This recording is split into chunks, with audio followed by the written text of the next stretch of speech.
Ron and I did 2 seasons of the two Ronnies at the London Palladium in 1978 and in 1983. They were at a time when we were at the height of our success, and we packed the theatre for these 2 12-week seasons, although the second season wasn't such a happy one for me. I'll explain that later.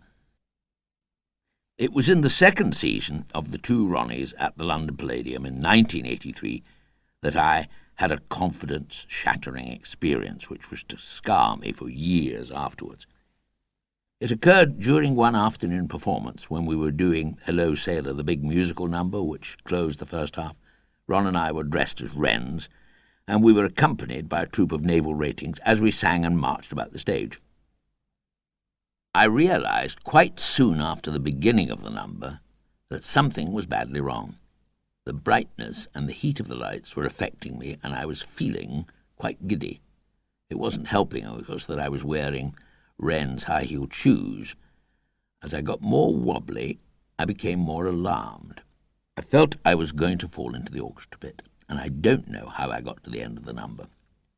I tried to recover during the interval, and I came back on and did the second half of the show, but by then it was just a matter of survival.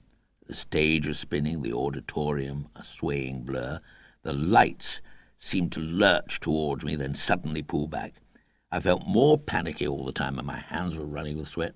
Harold Fielding, the producer, called in a doctor named Martin Skerr to see me after the matinee, and Martin Skerr put me on a drug called Ativan.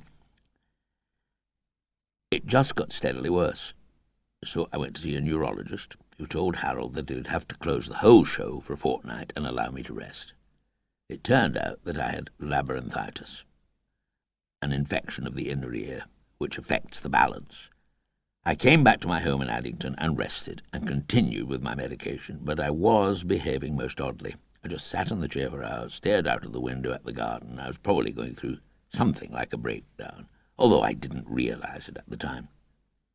During my second week at home, Martin Skerr came to see me and told me to forget about the show, just relax, then go out on Saturday night, he said, have a lovely dinner, have a nice glass of wine, enjoy yourself, then spend a quiet Sunday at home, and then start again, refreshed, at the Palladium on Monday.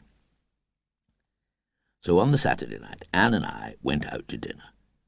I had more than one glass of wine, and I started to talk to Anne about Martin Skerr. I actually described him as the Messiah for the way he saved my life. Anne thought this was a bit extraordinary and became more concerned.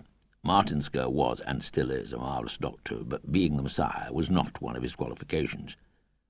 I must have been deranged in some sort of way. In fact, I got so carried away at dinner that I actually had 4 puddings. Now, I hardly ever have any pudding at all, let alone 4.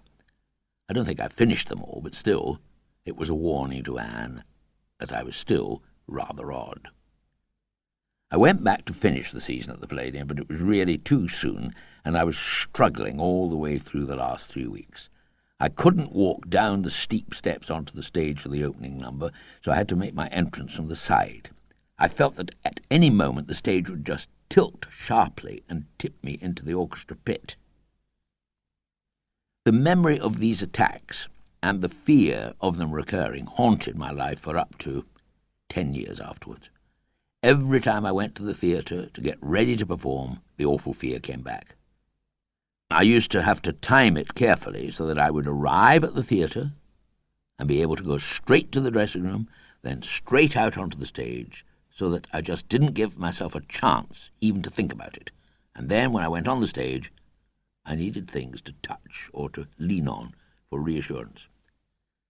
The labyrinthitis seems to have gone for good now, touch wood, but it has diminished the thrill of the theatre for me. I don't think I could manage 8 performances a week anymore, but cabaret is still fine, and oddly enough, I can still go on at the Palladium, stand on that huge expansive stage, hold on to the mic, and not be bothered at all.